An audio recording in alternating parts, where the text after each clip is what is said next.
Hello बच्चों, कैसे हैं आप लोग। आई होप आप सब बहुत अच्छे होंगे। मेरा नाम है दानिश, आप देख रहे हैं डिजिटल गुरुजी यूट्यूब चैनल। आज हम शुरू करेंगे क्लास 10th का मैथमेटिक्स का फर्स्ट चैप्टर रियल नंबर, वास्तविक संख्याएं। चैप्टर शुरू करने से पहले हम कॉन्सेप्ट पढ़ेंगे, कुछ नए के कॉन्सेप्ट हैं उनको हम रिवाइज करेंगे। उसके बाद हम सवालों पर आएंगे।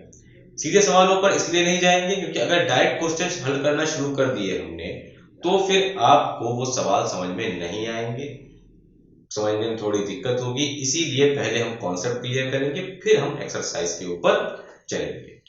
तो अगर अभी तक आपने हमारा यूट्यूब चैनल सब्सक्राइब नहीं किया है तो पहले सब्सक्राइब कर लीजिए, क्योंकि इस चैनल पर आपको क्लास 10 की मैथमेटिक्स का पूरा सिलेबस मिलने वाला है। तो बच्चों शुरू करते हैं आज का चैप्टर रियल नंबर्स, वास्तविक संख्याएं। इस लेक्चर में हम लोग कौन कौन से टॉपिक कवर करेंगे? इस लेक्चर में हम ये सारे टॉपिक कवर करेंगे। What are real numbers, types of real number, Euclid division lemma, Euclid division algorithm, HCF, इन सारे टॉपिक्स को इस लेक्चर में हम लोग कवर करेंगे। तो सबसे पहला सवाल कि हम लोग चैप्टर पढ़ने जा रहे हैं रियल नंबर। असल में रियल नंबर होते क्या है, किन्हें कहते हैं रियल नंबर? तो बहुत आसान डेफिनेशन है, रेशनल नंबर और इरेशनल नंबर। आप लीजिए रेशनल नंबर और सारे इरेशनल नंबर, और इन दोनों नंबर्स को मिलाकर जो एक नंबर्स का बड़ा सा ग्रुप बना, इसे ही हम लोग बोलते हैं रियल नंबर्स, वास्तविक संख्याएं। हिंदी में कहें तो परिमेय संख्याओं और अपरिमेय संख्याओं, जितनी भी परिमेय संख्याएं हैं उन सबको लीजिए और जितनी भी अपरिमेय संख्याएं हैं उन सबको लीजिए, और उन सारी संख्याओं को मिला करके जो एक बड़ा सा ग्रुप बना संख्याओं का, उसे बोलते हैं वास्तविक संख्याएं। परिमेय संख्या प्लस अपरिमेय संख्या, और इनको मिलाने से, इन दोनों संख्याओं को मिलाने से जो संख्याएं बनी वो क्या बनाएंगी? हमारी वास्तविक संख्या। यानी वास्तविक संख्या के अंदर कौन कौन संख्याएं आती हैं? परिमेय भी आती हैं, अपरिमेय भी आती हैं। रियल नंबर के अंदर कौन कौन से नंबर आते हैं? रेशनल नंबर भी आते हैं और इरेशनल नंबर भी आते हैं। तो आपकी समझ में आ गया रियल नंबर किसे कहते हैं? सारे रेशनल नंबर रियल नंबर हैं, सारे इरेशनल नंबर रियल नंबर हैं, सारी परिमेय संख्याएं वास्तविक संख्याएं हैं और सारी अपरिमेय संख्याएं भी वास्तविक संख्याएं हैं। अब आपके मन में सवाल उठ रहा होगा कि सर वास्तविक संख्याएं किसे कहते हैं, और परिमेय संख्याएं किसे कहते हैं और अपरिमेय संख्याएं किसे कहते हैं? What are rational numbers and what are irrational number? तो बेटा ये आप लोग पढ़ चुके हैं 9th में। 9th में आप लोगों ने इसको बहुत डिटेल में पढ़ा था। मैं यहाँ पे थोड़ा सा आपको रिवाइज करवा दूंगा, ब्रीफ डिस्क्रिप्शन इसका दे दूंगा। तो हम लोग देख लेते हैं पहले रेशनल नंबर किसे कहते हैं। रेशनल नंबर बहुत आसान है। रेशनल नंबर हमारे वो सारे नंबर हैं जिन्हें हम P/Q की फॉर्म में लिख सकते हैं। परिमेय संख्याएं वो सारी संख्याएं हैं जिन्हें हम लोग P/Q के रूप में लिख सकते हैं। जिसको भी हम इस रूप में लिख लेंगे P/Q के, वो सारी हमारी कौन सी हो जाएंगी? परिमेय संख्याएं, रेशनल नंबर्स। जैसे मैं आपको एग्जांपल देता हूं, ये लिखा मैंने 6/7, 6/7। अब मैं अगर आपसे पूछूं क्या ये एक रेशनल नंबर है, क्या ये एक परिमेय संख्या है, तो हम चेक कर लेते हैं। देखेंगे P की जगह पर 6 है, Q की जगह पर 7 है, ये P/Q की फॉर्म में है। इसका मतलब ये क्या होगा? ये रेशनल नंबर होगा, परिमेय संख्या होगी। जिसको भी P/Q की फॉर्म में लिख लेंगे वो सारे नंबर रेशनल नंबर हैं, और उन्हीं को हम लोग हिंदी में बोलते हैं परिमेय संख्या। एक एग्जाम्पल और ले लेते हैं। अगर मैं बात करूं 8/7 और आपसे पूछूं क्या ये एक रेशनल नंबर है, तो आप चेक कर लीजिए। P की जगह पर 8, Q की जगह पर 7, 8/7, 8/7 किस फॉर्म में है? P/Q की फॉर्म में है। क्या होगा? रेशनल नंबर होगा। सिंपल सी बात। अब मैं आपको एक और नंबर दे रहा हूं 14/18, 14/18। अब मैं आपसे पूछता हूं कि क्या ये एक रेशनल नंबर है, परिमेय संख्या है, तो आप फिर चेक करिए कि p की जगह पर 14, q की जगह पर 18, तो आप कहेंगे रेशनल नंबर है। लेकिन रेशनल नंबर परिमेय संख्या की एक प्रॉपर्टी और है कि इसे हम तब कहेंगे रेशनल नंबर जब हम ऊपर नीचे कट रहा हो और इसको हम काट लें। जब तक ये कटे तब तक इसको हम काटें और आखिर में जो आएगा यानी लोएस्ट टर्म में भी अपने पहुंच जाएगा, तब इसको हम कहेंगे परिमेय संख्या या रेशनल नंबर। तो हम पहले काट लेते हैं, 2 7 जा 14 और 2 9 जा 18। अब तो आगे कटेगा नहीं ये, तो ये हमारा आंसर आ गया 7/9 क्या है हमारा रेशनल नंबर है। तो अगर हम पहले देखेंगे p/q की फॉर्म में है, फिर उसके बाद एक चीज और चेक करेंगे, क्या ये ऊपर नीचे कट रहा है। अगर कट रहा है तो काटेंगे, काटने के बाद जो नंबर मिलेगा वो हमारा होगा रेशनल नंबर। बात समझ आई आप? अब इसके बाद एक एग्जाम्पल और ले लेते हैं। मैं आपसे पूछूं कि ये लिखा मैंने 2, क्या ये रेशनल नंबर है, क्या ये परिमेय संख्या है? तो हम चेक करेंगे कि सर p की जगह पे लिखा हुआ है 2 और q की जगह पे तो कुछ भी नहीं लिखा हुआ है, तो ये रेशनल नंबर नहीं है। लेकिन अगर आप ऐसा सोच रहे हैं तो ये गलत सोच रहे हैं आप। जिसके अपॉन में कुछ नहीं होता है, जिसके बटे में कुछ नहीं होता, उसके अपॉन में क्या होता है 1। हर नंबर के नीचे 1 होता है। तो अगर हम देखें तो p की जगह पर है 2 और q की जगह पर है 1 और ये हमारा क्या हो गया रेशनल नंबर हो गया। इसी तरीके से 3 भी हमारा रेशनल नंबर है, 4 भी हमारा रेशनल नंबर है, 5 भी हमारा रेशनल नंबर है। ये सारे नंबर हमारे रेशनल नंबर है क्योंकि इनके सबके अपॉन में 1 है। अब मैं आपको एक नंबर और देता हूं चेक करने के लिए कि आप बताइए कि ये रेशनल नंबर है या नहीं। जैसे मैं देता हूं 7/0। अब मैं आपसे पूछ रहा हूं बताइए क्या ये एक रेशनल नंबर है, क्या ये एक परिमेय संख्या है? तो आप चेक करेंगे कि p की जगह पर लिखा हुआ है 7 और q की जगह पे लिखा हुआ है 0, तो ये p/q की फॉर्म में है, p/q के रूप में है, तो इसका मतलब ये परिमेय संख्या होगी। लेकिन अगर आप ऐसा सोच रहे हैं तो गलत है, क्योंकि जिसके अपॉन में 0 होता है ये कोई नंबर ही नहीं होता है, इसको बोलते हैं अनडिफाइंड, इसकी वैल्यू ही नहीं पता है, अपरिभाषित है ये, अपरिभाषित है ये, यानी इसकी वैल्यू क्या है ये हमको पता ही नहीं है। तो ये कैसा है अनडिफाइंड है, इसकी वैल्यू कितनी आती है कि इसको डिवाइड करेंगे कितना आएगा पता ही नहीं, इसीलिए ये रेशनल नंबर नहीं है। तो जिसके भी अपॉन में 0 आ जाएगा वो रेशनल नंबर नहीं होगा। अब आपके मन में एक सवाल उठ रहा होगा सर इसकी वैल्यू क्यों नहीं पता है क्या नहीं है। तो इसके लिए मैं एक अलग से वीडियो बनाऊंगा कि अपॉन में 0 अनडिफाइंड क्यों है। अभी अगर बताऊंगा तो लेक्चर बहुत लंबा हो जाएगा और लेंथी भी हो जाएगा, आपकी समझ में हो सकता है ना भी आए।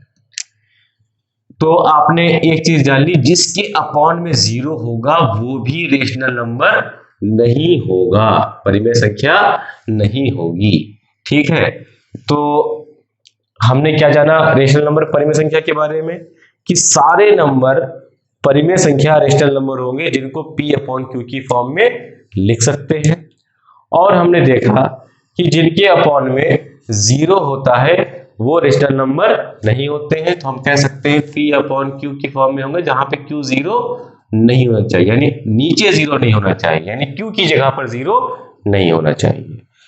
तो अपॉन में 0 नहीं होना चाहिए और अगर कट रहा है तो उसको ऊपर नीचे काट लेंगे, उसके बाद ही वो हमारा रेशनल नंबर होगा। ऐसे लिखा हुआ है 14/18, तो इसको हम रेशनल नंबर अभी नहीं कहेंगे, पहले इसको हम सॉल्व करेंगे, ऊपर नीचे काटेंगे, कटने के बाद जो नंबर आएगा सॉरी वो हमारा रेशनल नंबर होगा। मतलब दोनों के बीच में कोई कॉमन फैक्टर नहीं होना चाहिए। एक एग्जांपल और ले लेते हैं फिर खत्म करते हैं रेशनल नंबर को। अगर मैं आपसे कहूं 1.2 ये रेशनल नंबर है या नहीं है, तो आप चेक करेंगे कि इसके अपॉन में 1 है कि नहीं है। तो इसके अपॉन में 1 है, डेसिमल हटाया 0 बढ़ाया, 2 6 जा 12, 2 5 जा 10, 6/5 ये आपका 6/5 क्या है एक रेशनल नंबर है। परिमेय संख्या है। इसका मतलब जो डेसिमल वाले नंबर हैं वो भी हमारे रेशनल नंबर होते हैं, दशमलव वाली संख्याएं भी हमारी रेशनल नंबर या परिमेय संख्याएं होती हैं। तो आपने देखा कि जितने भी आपके भिन्न हैं, फ्रैक्शन हैं, वो सारे रेशनल नंबर हैं। जितने भी दशमलव वाले हैं, डेसिमल नंबर्स हैं, वो भी रेशनल नंबर हैं। जितने इंटीजर हैं वो भी रेशनल नंबर हैं। जितने आपके होल नंबर हैं वो भी रेशनल नंबर, जितने नेचुरल नंबर हैं वो भी, इवन ऑड प्राइम, सारे नंबर आपके रेशनल नंबर हैं। तो आप कहेंगे सर फिर ये इर्रेशनल नंबर कौन से होते हैं? तो आइए मैं बताता हूं आपको।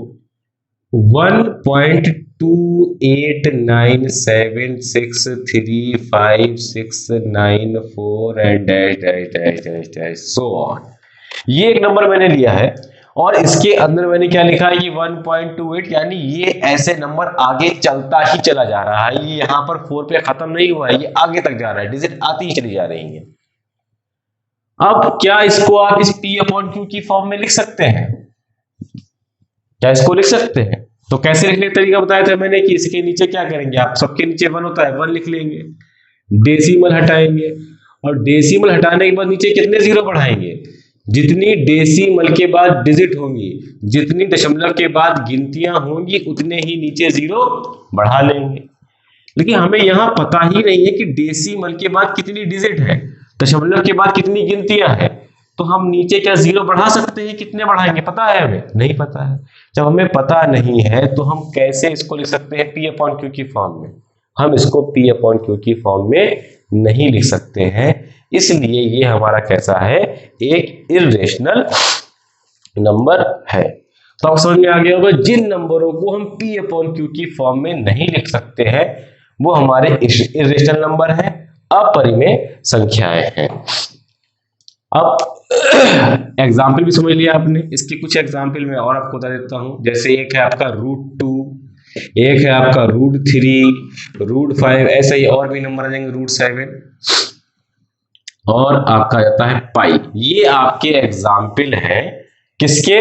इर्रेशनल नंबर के, अपरिमेय संख्याओं के।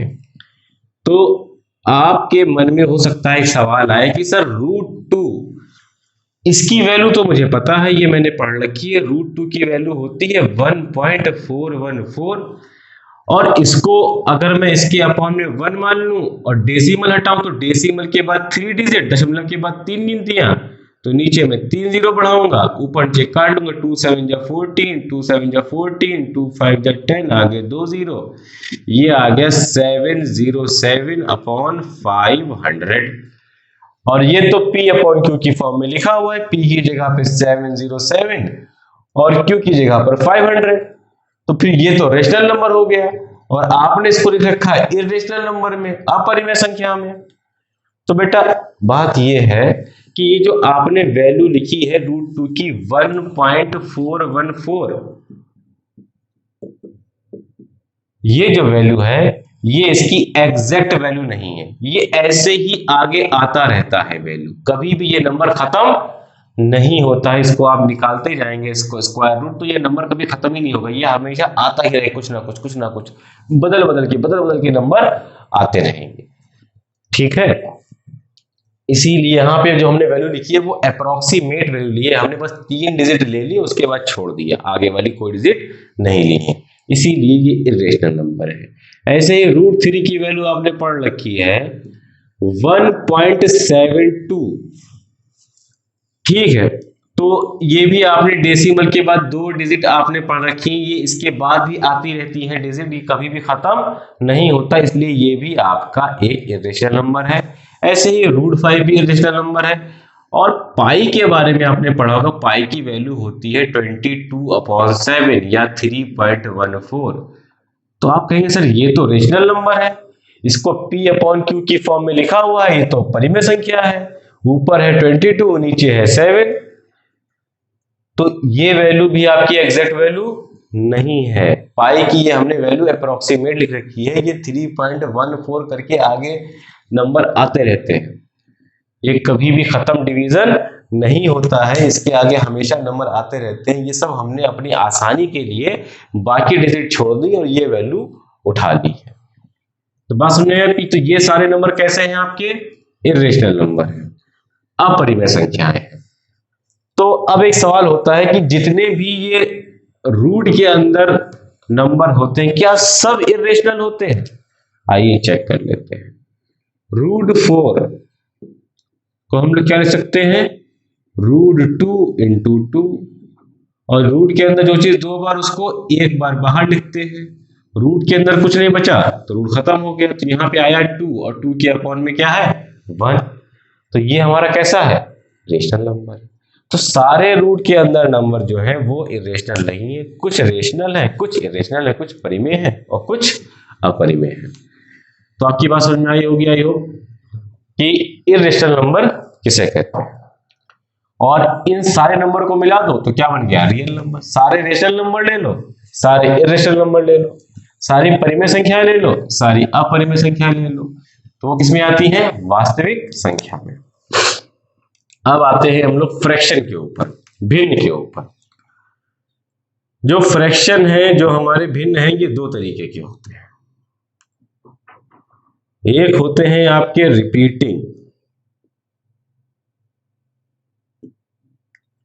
और एक होते हैं आपके नॉन रिपीटिंग। तो रिपीटिंग किसे कहते हैं? ऐसे फ्रैक्शन जिनको अगर हम डिवाइड करें, भाग करें, ऐसे भिन्न को भाग करें तो बार बार एक ही डिजिट या दो डिजिट बार बार रिपीट होती रहे, उनको बोलते हैं रिपीटिंग फ्रैक्शन या रिपीटिंग डेसिमल। और शांत शांत बोलते हैं हिंदी में। और नॉन रिपीटिंग कौन से होते हैं? जिनको हम डिवाइड करें तो वो खत्म हो जाए, रिमाइंडर शेष पर 0 आ जाए, वो हमारे नॉन रिपीटिंग होते हैं। जैसे आपके में रिकरिंग नॉन रिकरिंग लिखा होगा बुक में, तो नॉन रिपीटिंग वाले मैं आपको बताता हूं। जैसे अगर हम 2 से डिवाइड करें 5 को तो कितना आएगा? 2 2 जा 4, 5 में से 4 गया 1, डेसिमल लगाया 0 बढ़ाया 2 5 जा 10, तो यहां पर आपका जो रिमाइंडर है वो कितना है? 0 आ गया। और 2 से 2/5 कितना हो गया? ये फ्रैक्शन आपका 2.5 हो गया, सॉरी 5/2, 2.5 आंसर आ गया। तो ये कैसा है? नॉन रिपीटिंग, और इसी को बोलते हैं टर्मिनेटिंग। तो ये हमारा टर्मिनेटिंग डेसिमल हो गया। एक एग्जाम्पल और ले लेते हैं। अगर मैं लिखूं 10/3, 10/3, और इसको अगर हम डिवाइड करें, भाग करें, तो कितना आएगा?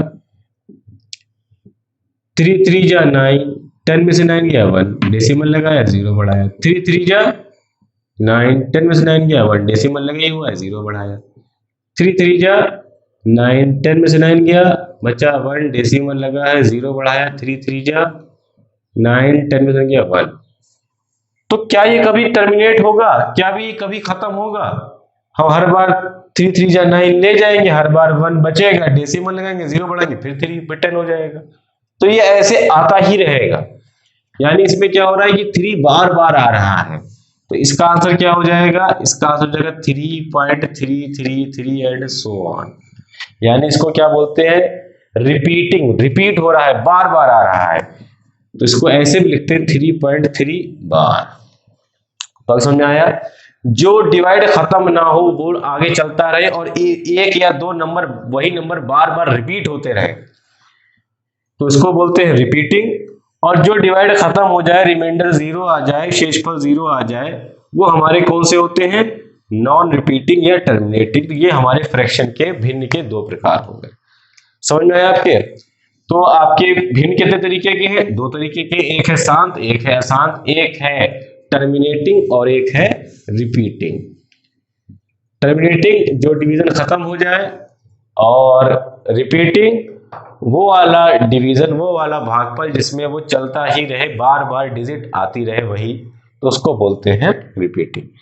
और इसको बहुत ज्यादा डिटेल में मैंने 9th में पढ़ाया है। अगर आपको समझ में ना आ रहा हो तो आप 9th का क्लास का लेक्चर देख सकते हैं, नंबर सिस्टम, उसका लिंक मैं डिस्क्रिप्शन में दे दूंगा।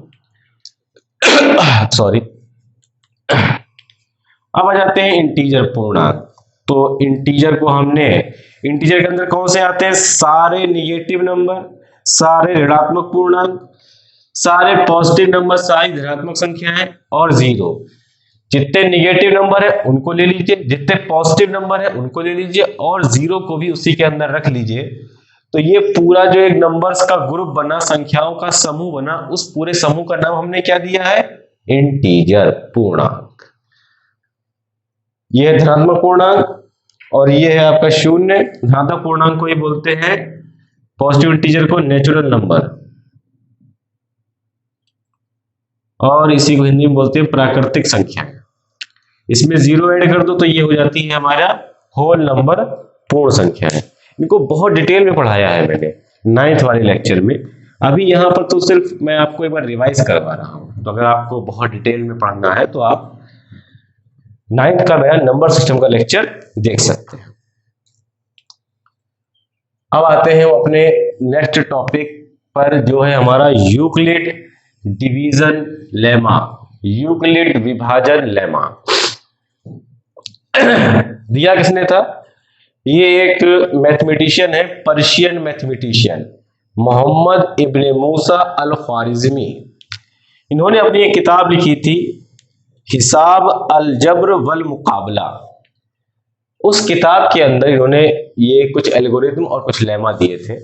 तो अलजबरा जो हम लोग पढ़ते हैं, अलजबरा, वो इन्हीं के जो बुक का नाम है अलजब्र, उससे लिया गया है। और जो एल्गोरिथम हम पढ़ते हैं, एल्गोरिथम, वो ख्वारिज़्म से उसको लैटिन में चेंज किया तो एल्गोरिथम कर दिया। चलिए, ये तो हो गई इनके बारे में बात। अब हम जान लेते हैं ये लेमा होता क्या है, किसे कहते हैं लेमा। तो लेमा का मतलब है कि आपको एक पहले से प्रूवन स्टेटमेंट दिया गया है, उसका इस्तेमाल करके आपने कुछ नया प्रूव कर दिया, इसी को हम लोग बोलते हैं लेमा। यही लिखा हुआ है, a lemma is a proven statement used for proving another statement.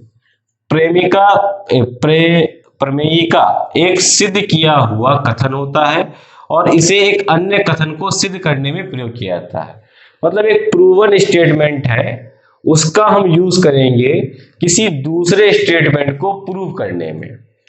देखिए एग्जाम्पल समझिए, जैसे मैंने कहा सोहन की उम्र मोहन के बराबर है।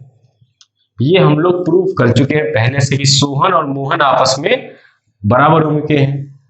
और ये भी हमें पता है कि मोहन और रोहन ये भी आपस में बराबर है। सोहन और मोहन की उम्र आपस में बराबर है, मोहन और रोहन की उम्र आपस में बराबर है। ये दोनों हमारे पहले से प्रूव स्टेटमेंट है, ये दोनों हमारे पहले से प्रूव स्टेटमेंट है। तो इन दोनों का इस्तेमाल करके मैं एक नया स्टेटमेंट बना दूंगा। देखिए आप, हमने देखा कि सोहन जो है वो मोहन के बराबर है और मोहन रोहन के बराबर है। तो आप मुझे बताइए कि मोहन, रोहन और सोहन, क्या इन दोनों की उम्र बराबर होगी? नहीं होगी? बिल्कुल होगी। अगर सोहन 16 साल का है तो मोहन भी कितना होगा? 16 साल का। और मोहन 16 साल का है तो रोहन भी 16 साल का होगा। तो सोहन भी 16 साल का, रोहन भी 16 साल का, तो क्या आ गया? सोहन की उम्र रोहन के बराबर है। तो आपने देखा दो स्टेटमेंट मुझे पहले से पता थे, उनसे मैंने एक नया स्टेटमेंट प्रूव कर दिया, इसी को बोलते हैं लेमा। समझ में आई आपके बात? थोड़ा सा लगता है बच्चों को ये थोड़ा सा मुश्किल टॉपिक, लेकिन है बहुत आसान। अगर आप थोड़ा सा ध्यान देंगे तो आपको बहुत अच्छी तरीके से ये चीजें सारी क्लियर हो जाएंगी। अब आते हैं एल्गोरिथम किसे कहते हैं? एल्गोरिथम।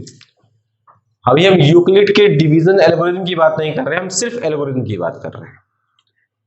एल्गोरिथम क्या होता है? किसी भी काम को करने के अगर आपको पहले से स्टेप दे रखे हैं, वेल डिफाइंड स्टेप, कि पहले स्टेप का मतलब ये कि पहले आपको ये करना है, फिर ये करना है, फिर ये करना है, फिर ये करना है, और उन्हें स्टेप बाय स्टेप आप करें उसी हिसाब से, तो उसको बोलते हैं एल्गोरिथम। जैसे मैं आपसे कहूं आपको चाय बनाना है, तो उसके पहले से वेल डिफाइंड स्टेप है। पहला क्या है? पहला है कि आप पानी लेंगे। दूसरा आप क्या करेंगे? उसके अंदर आप शुगर डालेंगे, चाय की पत्ती डालेंगे।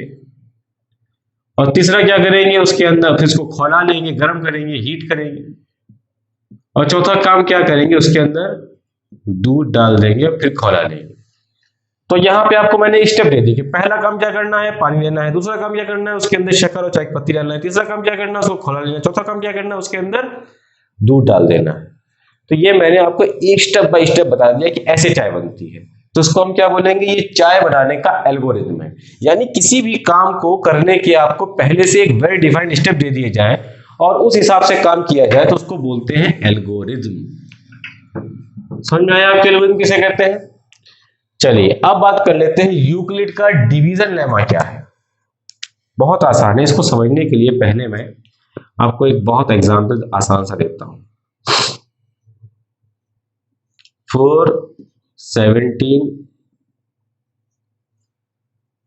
4 से मुझे 17 को डिवाइड करना है। तो 4 4 जा 16, 17 में से 16 गया, बचा 1। ठीक है, ये आपकी समझ में आया होगा।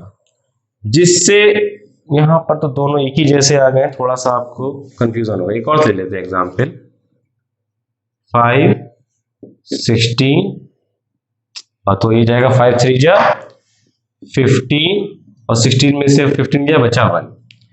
तो जिससे हम डिवाइड करते हैं, जिससे हम भाग दे रहे हैं, इस नंबर को बोलते हैं हम लोग डिवाइजर, या हिंदी में बोलते हैं भाजक या विभाजक। जिसको डिवाइड किया जाता है इसको बोलते हैं डिविडेंड, या हिंदी में बोलते हैं भाज्य या विभाज्य। जितनी बार में गया उसको बोलते हैं कोशेंट, और हिंदी में बोलते हैं भागफल। और जो बच के आता है इसको बोलते हैं शेषफल, और इंग्लिश में बोलते हैं इसको रिमेंडर। समझ में आया आपकी बात? तो जिसको हम डिवाइड कर रहे हैं, जिससे डिवाइड कर रहे हैं, जिससे भाग दे रहे हैं वो डिवाइजर, जिसको भाग दे रहे हैं, जिसको डिवाइड कर रहे हैं वो डिविडेंड, जितनी बार में गया वो कोशेंट, और जो बचकर आया वो हमारा रिमाइंडर या शेषफल। ये बात समझ में आ गई आपके? अब इसको साफ साफ थोड़ा सा लिख लेते हैं यहां पर, 5 3 15 1। मैं आपको ऐसे दे दूं और आपसे पूछूं कि यहां पर क्या आएगा, या मैं इसको ऐसे भी छोड़ देता हूं, मैं आपसे पूछूं यहां पर क्या आएगा, तो क्या आप क्या बता पाएंगे? तो आपको पहले से पता है कि यहां पर जो यहां पर लिखा है, यानी ये आपका है डिवाइजर और ये कोशेंट, इन दोनों की तो हम लोग क्या करेंगे, मल्टीप्लाई, इन दोनों क्या करेंगे, गुणा। 5 तिया 15, 5 3 जा 15, और यहां पे जो लिखा होगा उसको इसमें जोड़ेंगे, 15 और 1 16, तब तो आएगा बस। और यही है हमारा यूक्लिड डिवीजन लेमा। इसको इस तरीके से लिख देना। तो हमने क्या लिखा, ये हमारा क्या था, ये हमारा था डिविडेंड। कैसे निकला ये डिविडेंड? हमने क्या करा, इनकी मल्टीप्लाई करी, इसको क्या बोलते हैं, डिवाइजर, इसको क्या बोलते हैं, कोशेंट। तो equal to divisor into quotient plus जोड़ा क्या था, जो यहां पे लिखा था, इसको क्या बोलते हैं, रिमाइंडर।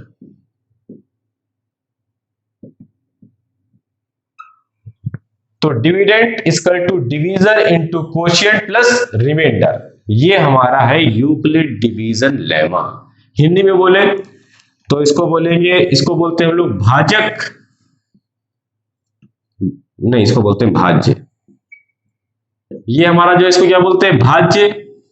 और फिर यहां पे क्या करा हमने, इन दोनों की, ये कैसे निकला था, इन दोनों की मल्टीप्लाई करी, गुणा करी, तो ये हमारा है भाजक गुणे, इसे क्या बोलते हैं, भागफल, प्लस इसे क्या बोलते हैं, शेषफल। यही हमारा क्या है, यूक्लिड डिवीजन लेमा है। ये हमारा क्या है, यूक्लिड डिवीजन लेमा, यानी dividend equal to divisor into quotient plus remainder, यही से निकाला हमने। भाज्य बराबर भाजक गुणे भागफल प्लस शेषफल, इसी को हम लोग बोलते हैं यूक्लिड डिवीजन लेमा। अब यहाँ पे एक वर्ड इसकी इन्होंने यही दे रखा है, यहाँ पे अगर आप देखेंगे तो यही दे रखा है, ये इक्वल टू। उसके अलावा ये लोग लिखते हैं कि रिमाइंडर है, जो शेषफल है, वो हमेशा जिससे हम भाग करते हैं, यानी डिवाइजर, तो ये 0 से बराबर 0 के बड़ा होगा और डिवाइजर से हमेशा छोटा होगा, यानी जिससे हम भाग कर रहे हैं उससे जो रिमाइंडर होगा ये हमेशा छोटा होगा। यानी अगर हम 5 से भाग कर रहे हैं, 5 से डिवाइड कर रहे हैं, तो रिमाइंडर की वैल्यू क्या क्या हो सकती है? रिमाइंडर की वैल्यू हो सकती है 0, 1, 2, 3, 4, 5 नहीं हो सकती, 5 नहीं हो सकती। अगर हम 4 से भाग कर रहे हैं तो वैल्यू सकती है 0, 1, 2, 3, 4 नहीं हो सकती। क्यों नहीं हो सकती अभी दिखाते हैं। जैसे मैं 3 से डिवाइड कर रहा हूं, 3 से डिवाइड कर रहा हूं 6 को, 3 2 जा 6, 6 में से 6 गया 0, यानी यहां रिमाइंडर कितना आया 0। ठीक है, पहला रिमाइंडर हमें क्या मिला 0, पहला शेषफल क्या मिला 0। अब हम 7 से डिवाइड करें, 3 2 जा 6, 7 में से 6 गया 1, यहां रिमाइंडर कितना आया 1 आया। फिर 3 को हम डिवाइड करेंगे 8 से, तो 3 2 जा 6, 8 में से 6 गया 2, तो यहां रिमाइंडर कितना आया 2। अब इसको आगे जाएंगे, 3 को डिवाइड करेंगे 9 से, तो 3 3 जा 9, 9 में से 9 गया 0। तो आपने देखा रिमाइंडर पहले क्या आया 0, फिर आया 1, फिर आया 2 और फिर उसके बाद फिर 0। यानी जब हम 3 से भाग करेंगे, 3 से डिवाइड करेंगे, तो जो शेषफल आएगा, रिमाइंडर आएगा, वो हमेशा 3 से छोटा होगा, 3 से छोटा होगा। 3 छोटा मतलब क्या हो सकता है 0 हो सकता है, 1 हो सकता है, 2 हो सकता है।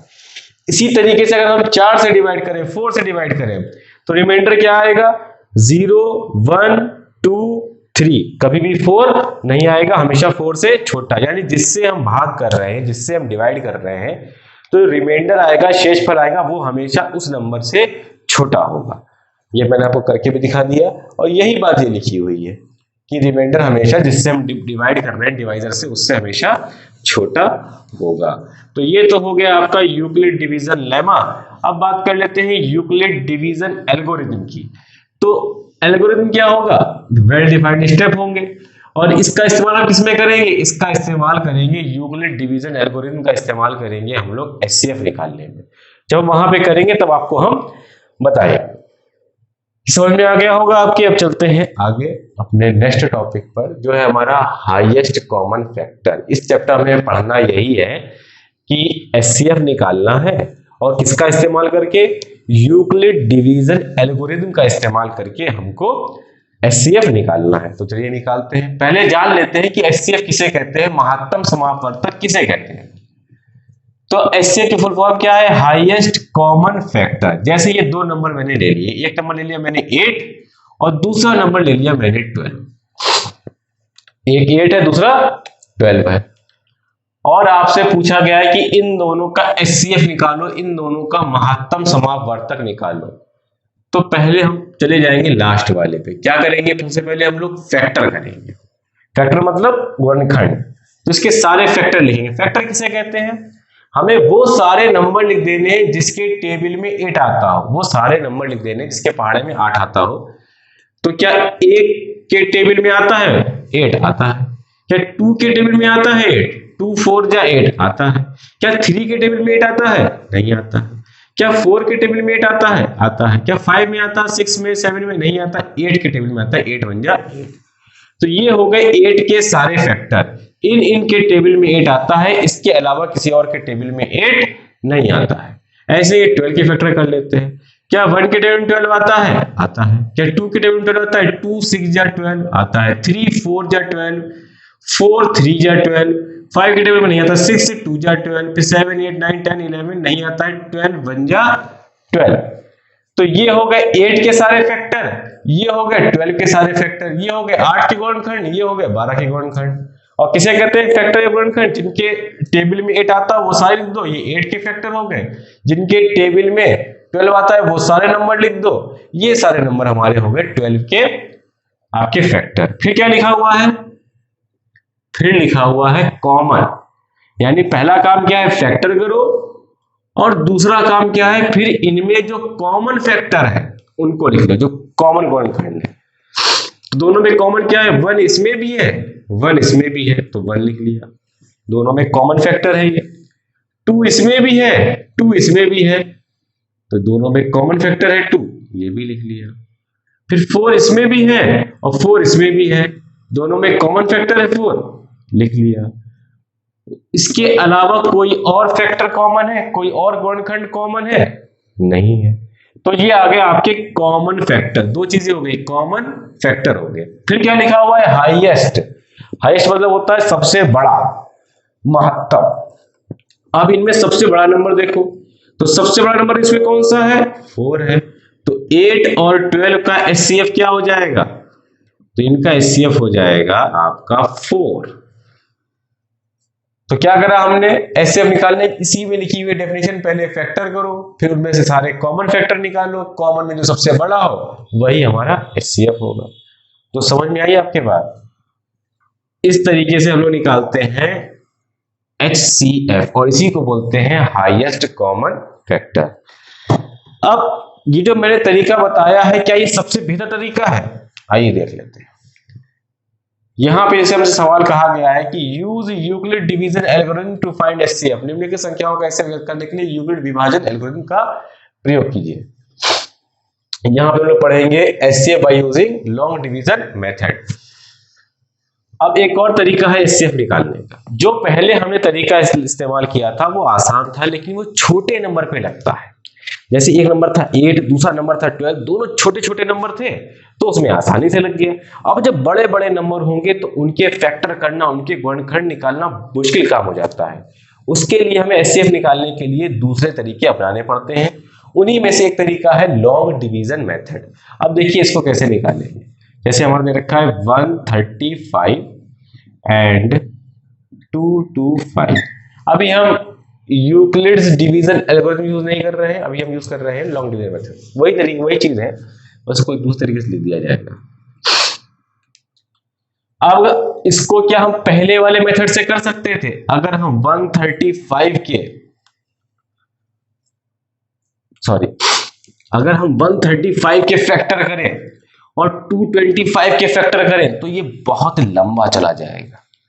इसलिए इसका एक और तरीका है 135, आप इसको डिवाइड करना शुरू कर दें HCF या महत्तम समापवर्तक निकालने के लिए। तो 13 बन जा 13, 13 2 जा 26, 13 दूनी 26, दो बार में बड़ा हो जाएगा इसलिए एक बार में ले जाएंगे। 135, 5 में से 5 गया 0, 12 में से 3 गया 9, 1 में से 1 गया कुछ नहीं। अब हम लोग यहां पर डिवीजन का मेथड थोड़ा सा चेंज कर देंगे HCF निकालने के लिए। यहां पर डिवीजन का साइन लगा देंगे और जो यहां पे लिखा होगा आपका डिवाइजर, भाजक, उसको उठा के यहां पर लिख देंगे। बस यही करना है आपको। अब 9 का टेबल पढ़िए, 135 आ जाए, कितनी बार में आएगा? 9 2 जा 18, बड़ा हो जाएगा, 9 बन जा 9, ये आ गया 95।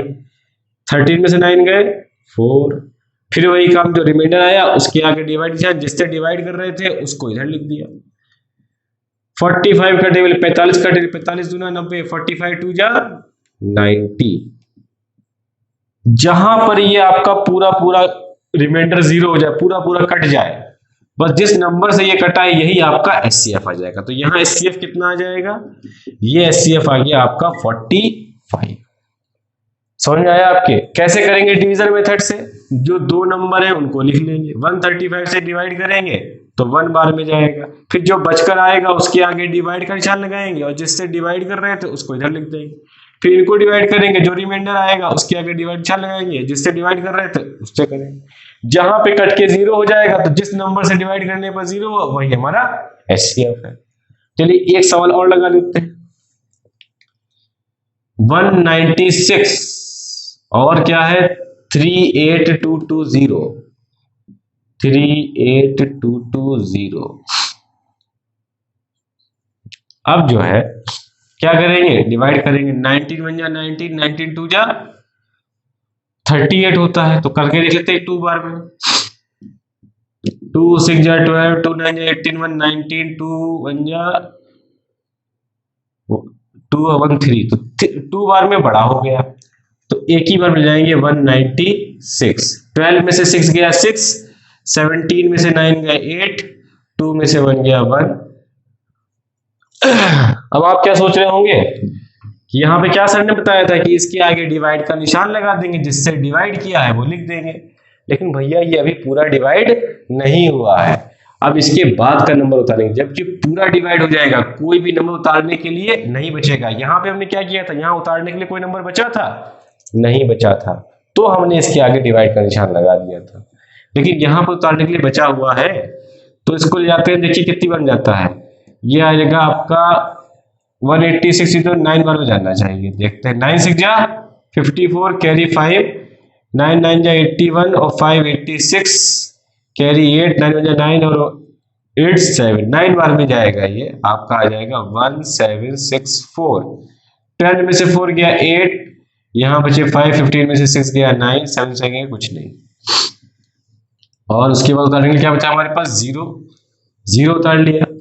अब ये कितनी बार में जाएगा, ये 19 5 जा 95 बार में जाना चाहिए। 5 6 जा 30, 5 9 जा 45 और 3 48, कैरी 4, 5 9 जा 5 और 4 9, तो ये गया।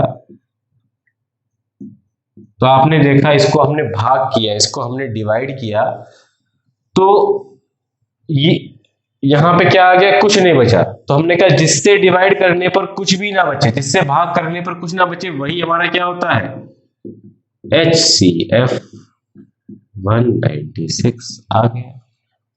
ये आपके लिए होमवर्क है, ये वाला आप लोग घर पे लगाकर लाएंगे।